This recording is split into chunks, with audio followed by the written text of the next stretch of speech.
వెళ్ళి ట్రీట్మెంట్ ఇచ్చే విధంగా ఏర్పాట్లు చేయడం జరిగింది.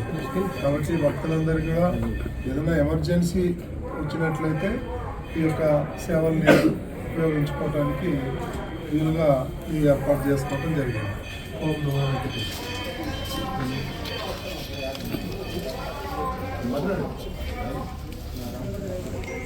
ఓం నమో వెంకటేశ్వర. చైర్మన్ గారు చెప్పినట్టు మనకి అలిపిరి నుంచి వచ్చే నడకదారిని వచ్చే భక్తులకి ఇది చాలా సౌకర్యవంతంగా ఉంటుంది. మనకి ఒక్కొక్క రోజు వీకెండ్స్లో 30,000 మంది దాకా కూడా ఈ నడకదారిని వస్తుంటారు. ఒక్కొక్క రోజు వీక్ డేస్లో కూడా 24,000 దాకా వస్తూ ఉంటారు.